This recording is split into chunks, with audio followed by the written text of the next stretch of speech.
Hello, I'm Emmeline. And I'm Kindy. And welcome to Stuff with Moms, a podcast about shows, stories, and enjoying life. So, Emmeline, you have been doing what this week? Last year we signed up for the highest grossing Kickstarter. Holy crap. So the highest grossing Kickstarter to date is the Brandon Sanderson books that he wrote during the pandemic. And he came out with them and was like, I'm going to give these to whoever signs up for this Kickstarter. And there's different tiers and stuff that you could sign up for. And we ended up signing up for it. We got the year of Sanderson. That means we get a box every month this whole year of just like, that's fun. Swag some of the time. And then like 4 of the boxes were the books. Oh, okay. It has been so fun. And this week, one of our boxes arrived. So I was going to talk about the year of Sanderson. So he wrote these 4 books during the pandemic when he wasn't going on, speaking tours and book signing tours and stuff. He had all this extra time. And he used a lot of it spending more time with his family. But he also used that some of that extra time. And he wrote 4 books. I think he wrote 5, but one of them's like a kid's one and he's still working on it. I don't remember. Oh, okay. But he wanted to make them available to his fans. And if you don't know, Brandon Sanderson, he writes fantasy. And this is what he said. One thing you should know is that many of my books take place in a universe called the Cosmere. Think of the Cosmere like the Marvel Cinematic Universe, except every story, instead of starring a different superhero, is taking place on a different fantasy planet with its own ecology and magic. And so we signed up for it, and the stuff we've been getting, man, it's been so cool. And the books have been really good. I've really enjoyed them. And so Kyle started reading the 4th book this week, and I'll read it when he's done. There's pictures in it, and they're just fun. Isn't that like leather bound? Oh yeah, they're fancy. They're so fancy. Yeah. But anyway, we're Brandon Sanderson super fans, so yeah, they're just great. So there you go. There's awesome. A little. That's what I was excited about to share this week. Yeah. How was your week? It was good. I had a bit of a hiccup. Emmeline went in last week for a hearing test at the deaf and blind school here in Springville. And part of it was inconclusive, but there's a space in the graph that they test for. And there's part of the graph that they think she can't hear. She can hear certain letters and tones and things like that, but others it's kind of unknown. So they suggested doing a test where she is unconscious. So we might look into that to see how bad it is and if there's a possibility. So the possibilities range from a hearing aid, a cochlear implant, and I think that's it. Okay. So she had a surgery where she got tubes in her ears, right? Mm-hmm. And so they don't think that helped? The tubes were mostly to help balance her out. And sometimes it can help with the hearing. Yeah, but it's mostly for the equilibrium because there's fluid behind her ears that's not supposed to be there. And so the tubes help drain the ear. So, yeah. Is it still, do you think maybe it's her being stubborn and she's like, you know what, I'm not going to react to that or whatever because she's still so young? Like, yeah, I don't know. I wasn't there for the test. They have like different things that they do. So like there's toys and sounds and lights that they have throughout the booth, I guess. And they did mention that the testing is free. And so I don't know if multiple tests would be better. It probably would, but I'm sure at some point it's like, this isn't helping. we're working with a lady that does early intervention, and she's kind of looking into that side of things. So it's still new as far as, and she hasn't really done well with the hearing tests. There's one hearing test that she does okay in, and then there's another one that she's never passed.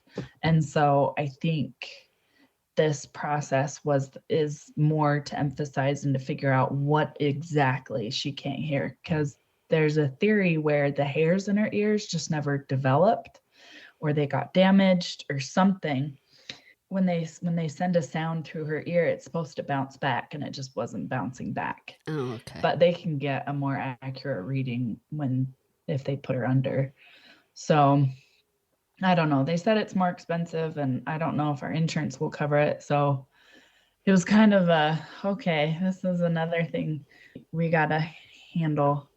And so I've been trying to learn more sign language, because that might be our life. This past weekend, she got a temperature. And so that was not fun. So it was just kind of a stressful week. Oh, man. She hit like 102, 103. Oh, wow. So high temperature. Yeah. Oh, geez. So pretty high. Yeah, it was awful. She was so miserable. All she wanted to do was lay on me.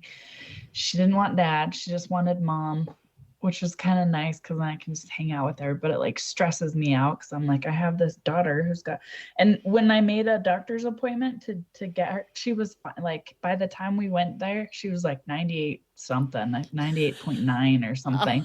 I was like, well, that's good. But man, it was so stressful because they couldn't see her until like 2.5 hours later. And so I did everything I could. I was giving her ibuprofen and gave her a bath, and she actually started eating, which was good. And I don't think Anders has ever gotten that high. Oh. I think his was like 101.9 one time. I'm like, do we need to take him to the hospital? What's going on? Nope. Every time they get a fever, though, I have to look it up. I'm like, okay, at what point do I need to take them to the hospital, aka like the emergency room? Mm-hmm. What can I do to help alleviate it? Like, I can never remember. I always have to look it up. I don't know if you were like that. No. That's good. But that's probably because, like, I dealt with that with so much with me that, like, okay, it's second nature. Getting sick, and this is what my mom did when it was at this point, and this is when I need to start being really concerned. But most of the time, you can handle it. And plus, I have two children and a husband that like never get sick.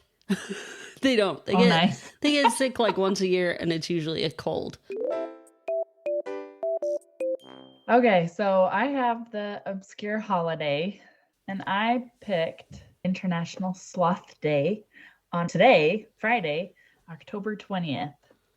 It was created in 2010 by a foundation, AIUNAU. It's a nonprofit conservation and wildlife organization based in Colombia. So ways that you can celebrate is learn about the habitat, psychology, and habits of the sloth. If your local zoo has a sloth, you can go visit one. You could volunteer your time and money to a conservation and wildlife organization that helps with sloths, and you could have that day to be a sloth and do nothing.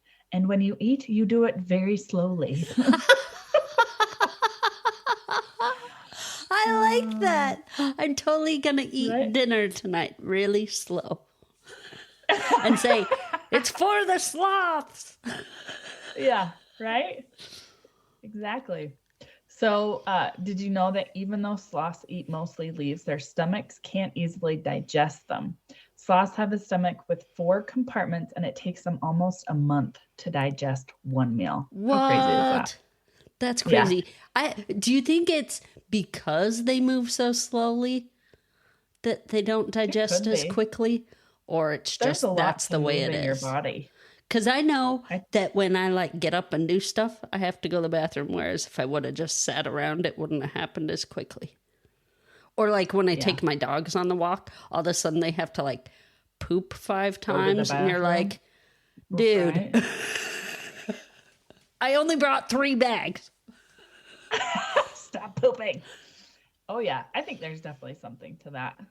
What is interesting to me is that there are actually sloths that eat insects, but still, there's some quick insects. Yeah. Maybe they move so slow that the bugs are like, I don't need to worry They're about not gonna them. get me. All right, so you have our word of the week. So the word is abdominous, and it is an adjective.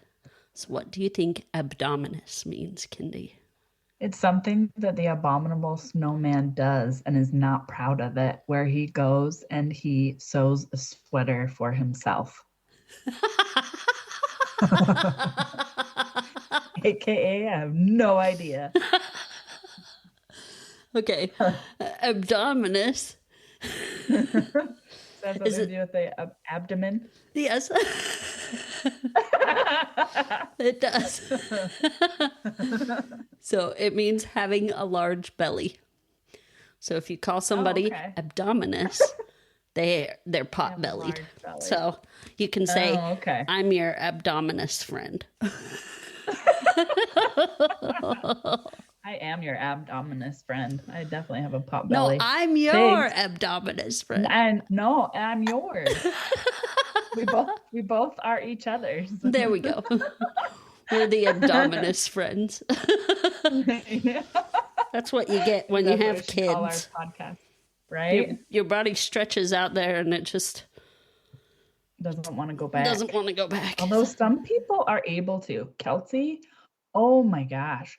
That girl, she just chases her kids around and she looks amazing. She hates how skinny she is because she's always cold, but oh my gosh, she looks like she didn't even pop out 5 kids. Probably helps that she did start young, but still, It's amazing. So I have the good news. So there is a gentleman, Sean Miller. He is on a mission to rehome hermit crabs out of unsustainable waste and provide them with engraved shells. I think he makes these, but his mission is to rehome these crabs out of basic garbage. There's a little video, we'll put a link in the show notes, of him grabbing a hermit crab. It's got like a plastic lid it's using, and he puts it in a bucket with a bunch of shells, and it gets out of the lid, and he picks a shell, and then he pulls them out of the bucket with his new shell and pops them down, and he just goes about his stuff. So I thought that was super fun. So that's my good news of the day. That's cute. This guy rehomes hermit crabs. All right. I have a wrong lyrics with moms for us. So I think you know this song. I hope so. I got to redeem myself of not knowing the ones that you've done so far. Although I think this is our third time. Yeah. Here are the words that I thought they said. I'll be the side clone waiting for you. I want to say the word is supposed to be cyclone. Can you sing it? I'll be the side clone waiting for you. Yeah, that didn't help. I have no idea. I'll be home. I'll be the side clone waiting for you. Ooh, ooh, why do you build me up? Buttercup, baby, just to let me down. Na. That's awesome. So you thought it was side clone? Yeah. What is it actually? The real lyrics are, I'll be home. I'll be beside the phone. Oh. Waiting for you. Yeah. So that is the song. It's called Build Me Up Buttercup, and it's by The Foundations. Not gonna lie, there were a couple songs I wanted to send you this week to see what you would hear. You should. There are a lot of musicians that do not enunciate, and it sounds like gurgly goo, and it's like you could insert almost anything right here. I should do that. Be like, here's one for you. Yeah, there you go. See what I think the lyrics are. Yeah. That would be funny. All right. We are going to talk about reading versus listening and calling it reading. Because Kindy has some strong feelings about this, and I thought it would be fun to discuss them. I don't even know why I feel strongly about this. I think because when the words are supposed to mean a certain thing, I hate it when people change it. Okay. So you think reading is like reading words, and listening shouldn't be considered reading words. Exactly. And you know what? On the podcast, Bad at Magic, they were doing that. They kept talking about reading, but they're not reading, they're listening. And it was driving me crazy. I was like, you guys are part of the problem. Because we're sitting there, they're like, hey, what are you reading this week or whatever? And Josh is, he's like, this is gonna be super boring because it's the Wheel of Time, which great. But they're not reading, they are listening. They are listening to someone who has read out loud the book so that they can listen to it. And the only thing I can think of is that the reason why I'd say reading is because it's shorter than saying listening, but it's not. It's like one syllable off. It just drives me crazy. It's like you're not reading, you're listening. But people are always like, yeah, I'm reading this book and blah, blah, blah. And then you find out when they keep talking, they're like listening to it because it's like so many hours of listening to this book. Right.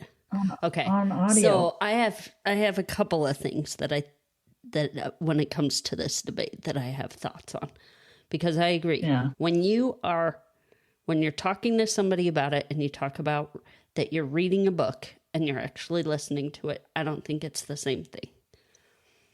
Because in order to read a book, you have to carve out time because you can't do other things when you're physically reading a book.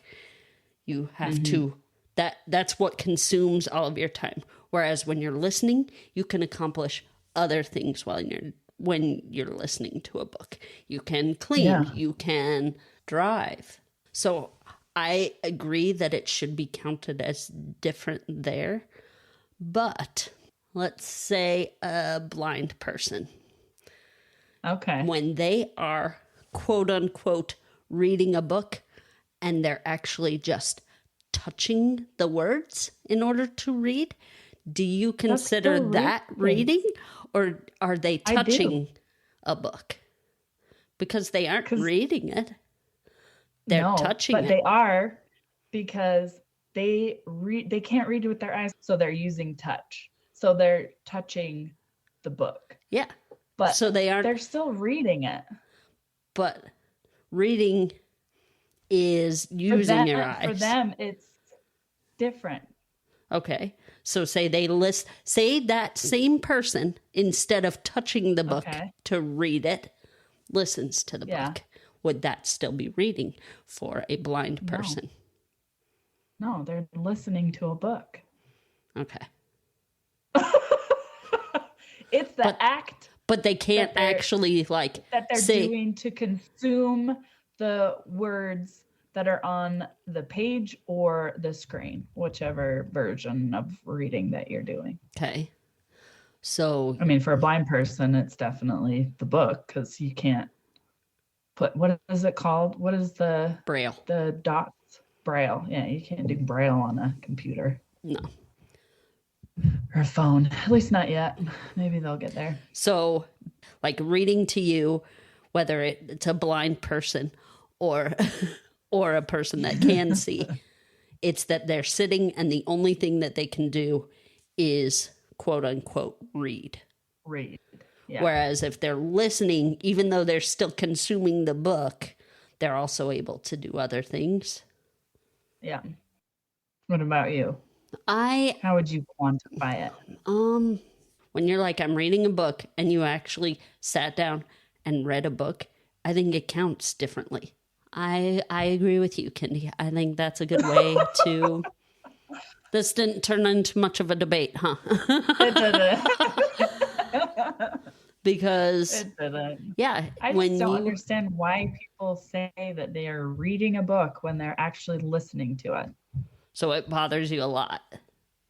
See, for me, it doesn't bother me so much unless they're like Oh, yeah. I read, 100 books this year, right?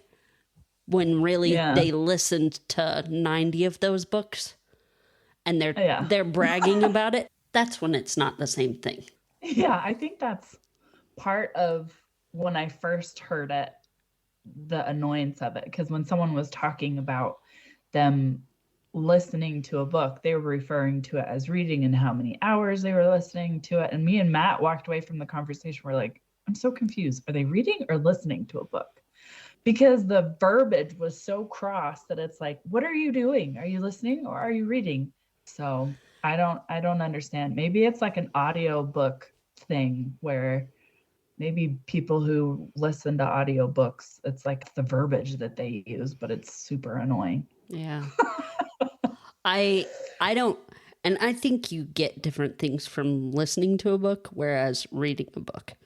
It's kind of like when you see a word that you've never seen written down before, You've heard it many that you've times, heard it but many it's the times first and time you have you've no read it. idea that you're looking at the word that is pronounced this certain way.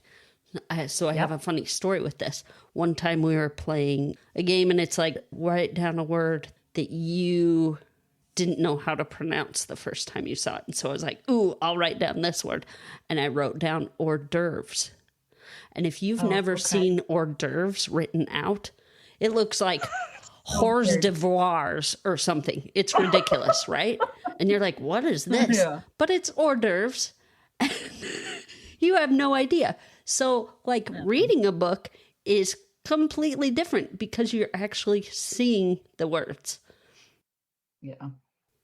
Stop saying you're reading it. You're not. You're listening to it. It's fine that you're listening to it. That's not our frustration. It's the fact that you're Calling it reading when it's listening. Yeah. So don't do that anymore, people. Stop it. Okay, so our movie quote for next episode is, all I'm saying is that if a guy doesn't call me, I would like to reserve the right to call him at 15-minute intervals until he picks up. Oh, I'm so excited to see this movie again because I love it. And I'm excited to see it, to critique it. So that will be fun. It will. Our next segment is going to be about books this time because we needed a break from movies. So I'll go first. I'll summarize my book, what I liked about it, what I didn't like about it, any deep thoughts or ideas I had, and then my overall thoughts. And then Emmeline will do the same thing with her book. Yes. So mine is called For Elise, and it is by Sarah M. Eden. It is about neighbors, Elise, Miles, and Beth, and something happens when Elise is 15 years old. And after she disappears, and then Miles and Beth, their brother and sister, tried to find her, but they couldn't. So 4 years later, they find her, and then the story just kind of unfolds from there. So that's the summary of it. What happens is when I started reading it, I actually thought there was some misunderstanding because you get the idea that Miles is not what he portrays, that he is not a nice person. He's not a gentleman. So this is back in 1815 in England. So it's a Regency romance, which I have discovered that is actually a real thing. And there's more books out there, thankfully, because I have been devouring these books, these type of books, and specifically Sarah Eden's because they're so good. I actually read this book 2 weeks ago and have read like 2 or 3 since. But I figured I'd stay with this book since in case you guys, I didn't want to do a swapperoo on you if you actually did read it. But it is kind of a dark book because so what happens is she is on her way back home from a dinner, and it's her dad and his dad. So Miles's dad and her dad, they're friends. And Her mom dies when she's little, like 3 or 4 years old. And so it's just her and her dad. But the neighbor, it's Miles, Beth, his mom, and his dad. And then his mom dies. I don't know. There's a lot of death in this book. But her dad and Miles's dad gets murdered in front of her eyes, including the coachman. Their coach apparently overturned, and everybody gets murdered except for her. So they reunite, Miles and Elise, and she is completely guarded because you find out that she is pregnant because she got raped. Oh, no. Yeah, it's pretty intense. But she keeps the baby, and that's why she ran away, because she went to Miles for help, and he said, grow up and deal with your own problems. And so she pleaded with him again, I need your help. And he's like, he just ignored her. So for her, that was like, I can't, what am I supposed to do? So she just ran away because she couldn't stay knowing what was coming. And so anyway, they get the murder. It's like the guy who's doing the books, and he was the one that made the fathers actually took their money behind their back and did really poor investment because he made them up. And so he was getting all the money. And anyway, there are parts of it that I love how Sarah Eden writes these stories, and except for the eyes, there are a couple quotes. So these parts I don't like because I don't think eyes are that expressive. Yeah. So in one of her eye expressions, it says her dark eyes clouded with uncertainty. Have you ever seen eyes look uncertain? Yes, but I wouldn't say it's kind of more like all the area. But how is she going to explain that in her book? The upper part of their face. So that must be what she means. It's not the eyes specifically, but more of like a general area. Yeah.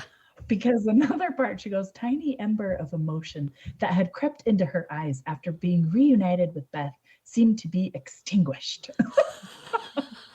So maybe that's, I just need to not get hung up on the fact that she's using eyes and it's only the eyeballs. It's more the upper part of the face. Yeah. Okay. That makes more sense. Because that wouldn't sound as cool in the book. Right.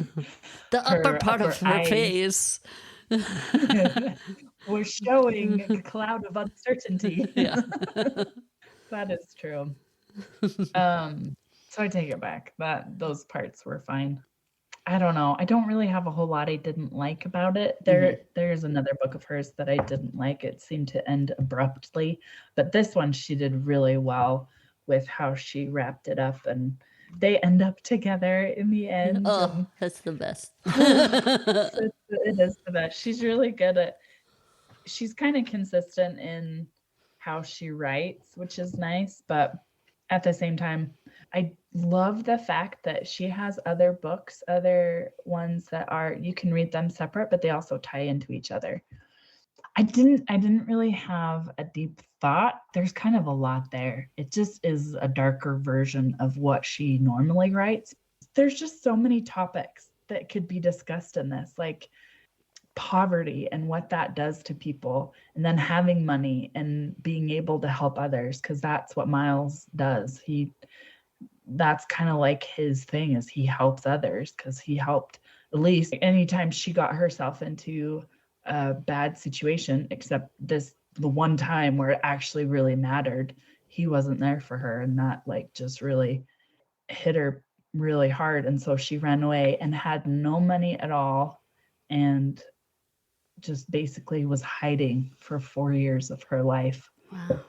And to keep the child, I thought that was pretty impressive. I actually worked with a lady. She's so sweet. She was so nice, but apparently she was raped and she kept the baby. Mm-hmm. And so to me, that is pretty profound, because you don't know what happens, after something that tragic, to keep the kid, something that reminds you of that horrific.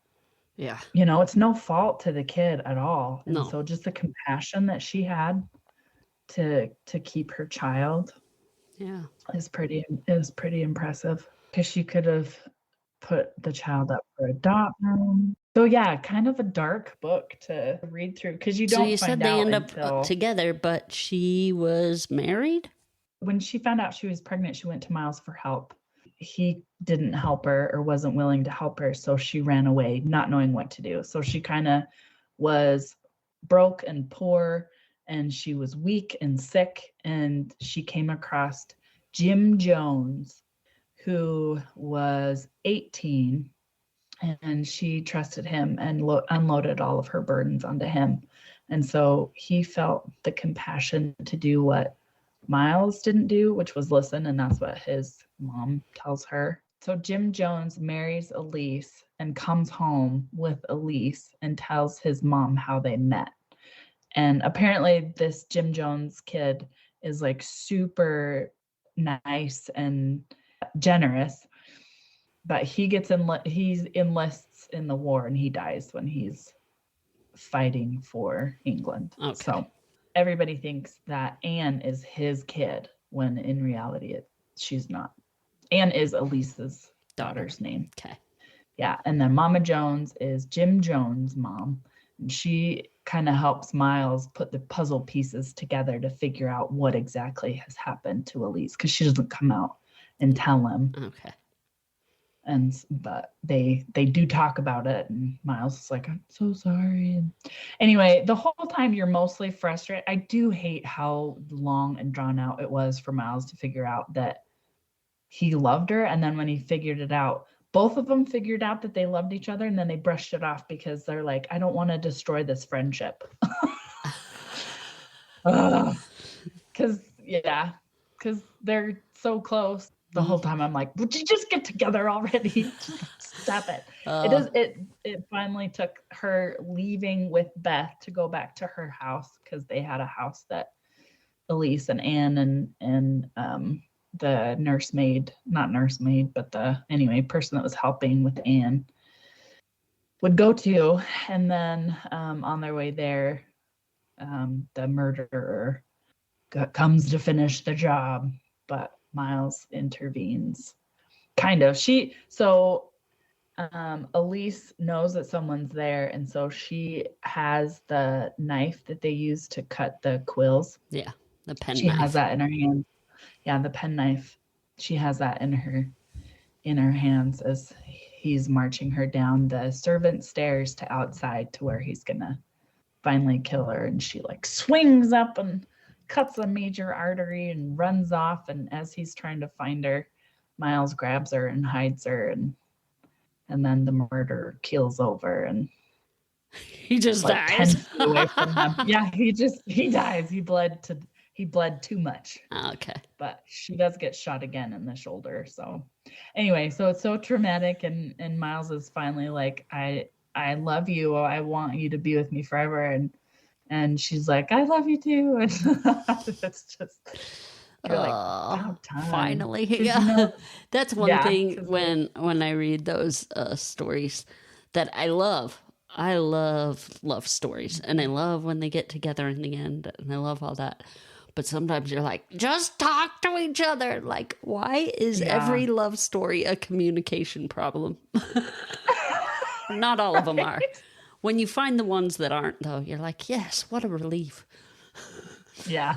But a lot of them are, and you're like, dude, just talk to each other. Oh, it's so annoying. Yeah. It is. It's funny because in the book, there's like a paragraph of multiple feelings that Elise has in one moment. And I'm like, that is so true. She's like happy because her daughter is happy, and sad because she's been this downtrodden child for 4 years, and nervous that they're going to have to leave the comfort of Miles' home. And anyway, it's like all these emotions, and you're like, yeah, I get that. I can feel 5 things at once. It's annoying. Yep. Yeah.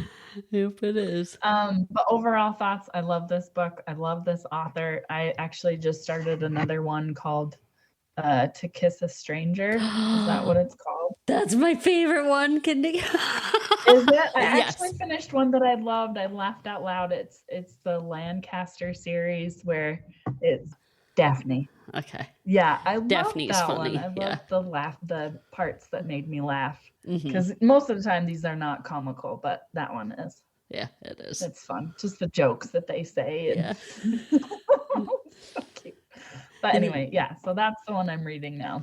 Good. Oh, you're going to have to tell me what you thought about it because that one's my favorite one by I Sarah love Eden. it so far. Yeah. Yeah, it's so good. And I'm actually reading it. I'm not listening to it. If I ever do start listening to books, I will say I'm listening to this book. Okay. Anyway. Okay, so All tell right. us about your book. Okay. My book is called The $80 Champion, Snowman, a horse that won, or now I forgot the name of it. It's like super long. It is so long. Okay. The $80 Champion, Snowman, the horse that inspired a nation. This is a book by Elizabeth Letts, and the Delayers were immigrants. They worked at a few places in the Southeast before Harry got a job at Knox School, which is an upper private school for young women. And he ran the stables and would teach the girls riding lessons. And one of his jobs was to make sure there were a good amount of horses for the girls to ride for their lessons. So he would go to this auction where there were just lots of horses that got there. But he had, on the way to this auction, his tire blew and there was a snowstorm. So he ended up arriving late when just the knacker was there getting the rest of the horses loaded up. And Harry was like, oh, I really need a horse. Like, can I look over the knacker is the guy that takes the horses and grinds them up for dog food and glue. Oh, okay. Like, so all the leftover horses. Yeah, get to go to the kill factory, essentially. That's sad. Yeah. So he's like, can I look over the horses? Can you? And he looked through the slats on this van and was like, can you bring that one out? Because he saw one that looked at him and had an intelligent face. And he's like, can I buy this horse from you? And so they settled on $80. And then the knacker dropped it off. And the night he dropped it off, the whole day it had been snowing. And so when he dropped off the horse, Harry's kids came out and they're like, oh, look, he looks like a snowman. So he named him Snowman. And he was just this big, gentle horse that his kids could ride on all the time and run around his legs. And, he was just a good horse. They would ride the horse down to the beach and then ride on his back into the water. And he would swim with the kids on his back and stuff. Oh my gosh, yeah, that's cool. He was a big pet, and sounds like it. And Harry noticed when he got him that he had all these like plow scars. So he was this plow horse. He thinks from an Amish farm because they never heard who the original owner was, and he was televised all over the place. So he ended up getting this horse and used it through the whole year. And he would always use it for girls that needed, like, the beginner riders. Oh, okay. Because he was big and gentle and would, plod along, essentially. Wouldn't get too crazy or spooked or anything. High-spirited, yeah. When the school year ended, Harry had to kind of pick and choose which horses, because he had a tiny little farm with a stable that wasn't a stable. It was like a chicken coop, And so he couldn't really take a whole bunch of horses home with him. So he had to kind of sell off the horses he bought every year. And there was a doctor up the road that was like, I want a horse for my young son. Nice, steady horse. And so Harry was like, okay, I'll sell you a Snowman. And then a few days later, Harry wakes up in the morning and there's Snowman just standing outside in the yard. So he calls up the doctor and he's like, you must not have latched all your gates because Snowman's here. And he's like, no, I latched all my gates. And he's like, you need to make sure that they're like ones he can't like nuzzle open. And so he ended up taking Snowman back. And then it happened again. And it happened again. And he's like, okay, something's up. And so he brought him back again and again. And he's like, this time you need to tie him to like a tractor tire. So he put on the front hoof, you kind of tie a rope and then tied it to a tractor tire. Anyway, so then Snowman showed up again a couple days later with a tractor tire attached to his leg and part of a fence. And that's when Harry's like, I think he's jumping. And so the doctor was frustrated at this point. He's like, you gave me a horse that isn't going to stay. Like, you gave me a runaway horse. And so Harry bought Snowman back and made a vow to himself. I won't ever try to sell him again because he wants to be here with my family. And then he was like, well, I know he can jump because that's how he was getting out. Because him and the doctor kind of like really went over it and were like, yeah, he's not, like he isn't opening up gates. It's because he's jumping these paddock fences. And paddock fences, they're not short. No, they were pretty high up on horses. Yeah, they are. They're at least 5 feet high.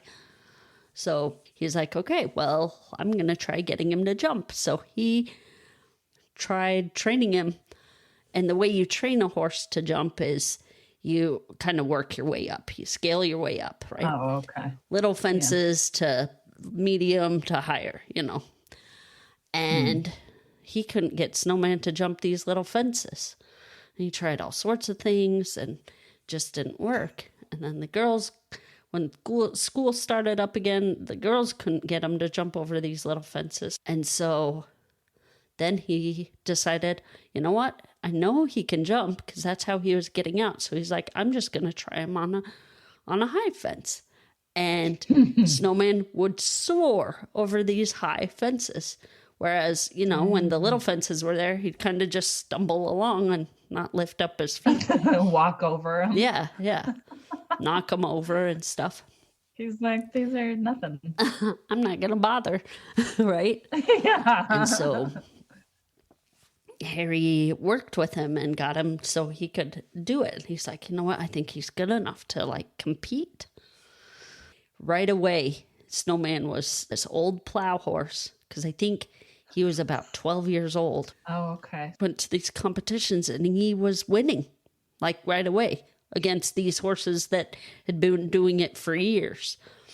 Yeah. And so he would just go to these competitions and he'd beat these top horses. And he ended up being Horse of the Year. And he won the Triple Crown for horse jumping in, I think it was 57 and 58. Anyway, he, he was just, and he won for years and years like that. And Harry had him jump one of his other horses because people were like, wow, this underdog is winning. And they wrote kid books about him and people would come and visit him and the kids would come up and pet him. Like a lot of these horses were too high strung that they couldn't let people around these horses. Oh, yeah. And he kind of turned the horse jumping show kind of around because it was kind of dwindling. But Snowman made it that people were wanting to attend it again. And they were like, yeah, this plow horse that was like a nobody that cost $80 is winning.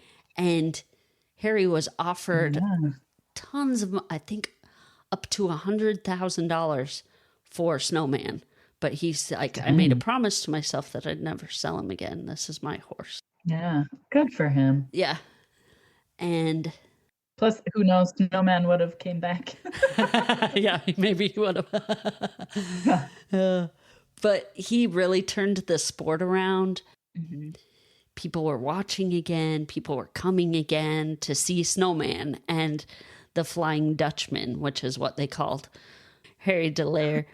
And then I have a couple of things because at the very That's end of the awesome. book, Elizabeth Letts wrote some of the, she kind of had some interview questions that didn't really go into the book that were really cool that I wanted to read. I guess before I got into that, I need to talk about how when Harry was a very young man, he would help out in World War II against the Nazis. He'd help out the Allied forces. He would take his dad's old cart full of beer barrels and he would fill a couple of them with grain and take it, to people in need.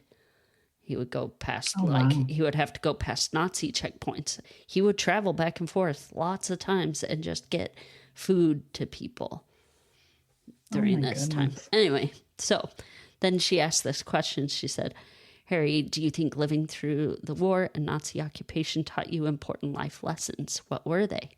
And then Harry DeLayer said, most definitely. The first is this. Do not be afraid to make decisions. When you live through tough times, you have to act quickly.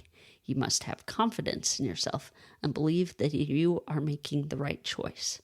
I learned this skill when facing danger and hardship during the war, but it's something that I've carried with me throughout my life. Buying Snowman was a split-second decision, but somehow I knew it was the right one. The second and equally important lesson is this. Do not be afraid of hard work. No problem is too great to overcome if you are willing to get up in the morning every single day, ready to do your best.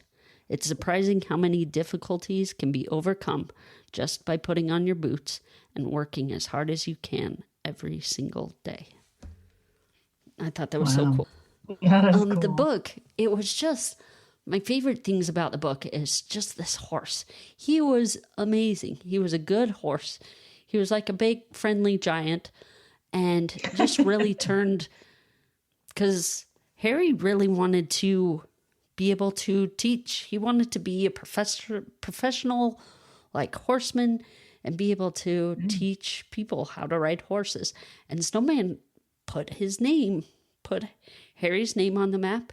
This could be his job, and he could support his family this way. And they would do everything themselves, like the Delayers. They didn't hire groomsmen. They didn't, Harry, he owned the horse. He took care of the horse. He did all the things, and he rode the horse. And that's almost unheard of. And this was an elitist kind of sport. There were opportunities for people to make their way into the sport, but it was very rare for it to happen that a poor person had a good enough horse that could compete and win, And he kind of turned it around in that way as well. And I want to kind of touch on the fact that Snowman didn't really want to put in the effort of jumping over the little fences. I think we have that in us too, like this idea that the little things in our life are so easy, why bother? Yeah. But when it comes to the big things, we'll soar over those. And it kind of got me, reflecting on my own self of what are the things that I kind of just like stumble over and ignore, and the things that I take the time to do. Like sometimes it's almost easier to do the big things than the little things. But on the opposite side of that, are there times when we see obstacles for our children and think, well, we need to work them up to that. And really, it's not that we need to work them up to it. It's that they can already accomplish a way higher or bigger goal than we think they can. Yeah. Just food for thought. Oh, one of the funny things that happened in the book was at one point, because, him and his wife are immigrants and his English wasn't the best, but one of the Knox girls asks they called him Mr. D, she asked him if she could teach him more English, if she could get extra lessons. And he's like, yeah, that's fine. Oh, okay. And then he's called in later by the dean or the headmistress. I don't remember what she's called. Yeah. And she's like, so who was it that is teaching you English for extra lessons? And he let her know. And then she ended up getting like, she couldn't come out writing for a couple of weeks because she was teaching him swear words. Oh, no! I thought that was so funny because they're like these, proper girls. Yeah. And this is like a proper school. And oh, that cracked me up. What person who is the daughter or son of rich people doesn't want to have the opportunity to rebel? She taught him other words too, but including the swear word. Yeah. There were a couple more questions that Elizabeth Letts asked Harry Dallaire, and I wanted to touch on one more. Do you think Snowman's story could happen again? And Harry said, it takes the same skills to get to the top today that were needed 50 years ago. A little bit of luck, a lot of determination, and most of all, a belief that you can do it. Horses are just like people. Each one has some hidden potential. What it takes to bring out the best in a horse or in anyone is to believe in him 100%. You don't have to make the horse. The good Lord made the horse. All you have to do is go along with him and find out what he is good at, and the rest will take care of itself. Champions are not necessarily the best or the most beautiful or the most expensive. Champions are the ones with the biggest dreams and the heart to make those dreams come true. And I like that because, we never really know how much one person has the ability to influence a situation. And Snowman and Harry Dallaire, they kind of influenced the world of horse jumping. Snowman and Harry set the world record for the highest jump at the time, which was over 7 feet 1 inches. Holy crap. Yeah, it's amazing. And they really just made it almost more accessible to everybody. Like people that maybe wouldn't have tried out horse jumping now felt a little bit more confident to do so. And I think that, like Harry said, champions are not necessarily the best or the most beautiful or most expensive. Champions are the ones with the biggest dreams and the heart to make those dreams come true. And I like that he also compared that to us. We all have hidden potential. We all have the ability to kind of shift things in our lives. And he saw that in Snowman, and Snowman probably saw that in Harry. Yeah. And it was such a fun book to read. The one thing I didn't like was how repetitive Elizabeth Letts was. And maybe it's because people read books in chunks.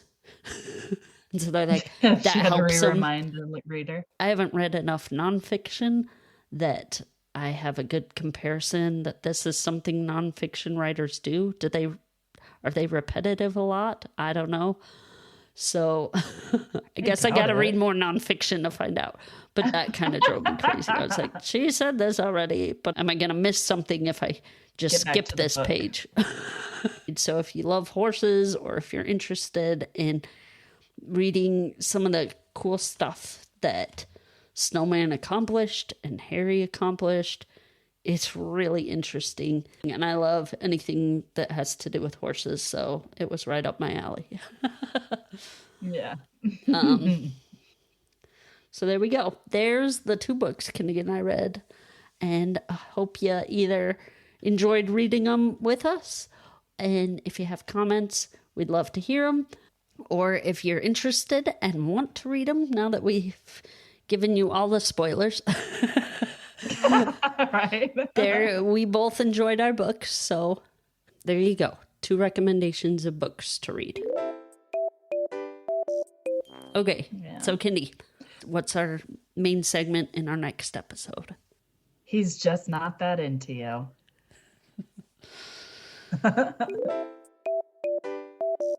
We would love to hear from you. If you want to let us know about a book that you've read that you'd love for us to read and review, we're open to suggestions. Or if you have comments on either of these books, if you read them along with us, thank you. And we would love to hear your comments on it.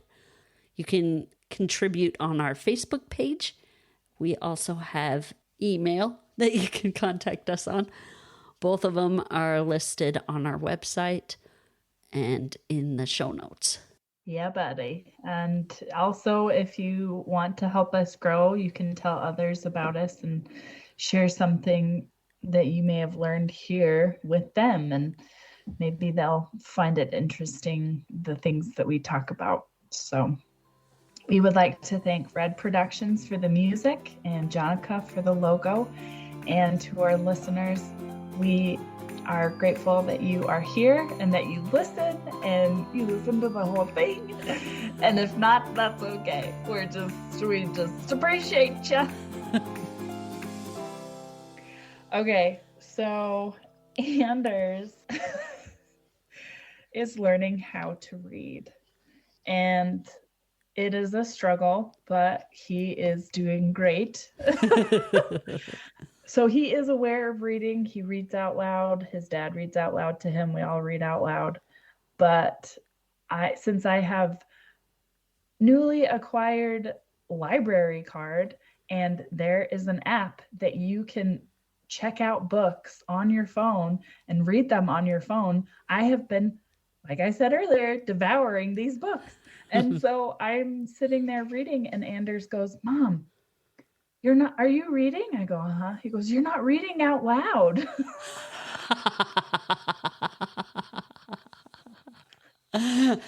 His dad goes, "See, that's what happens when you learn to read. You can read to yourself quietly in your head." That's great. Yeah.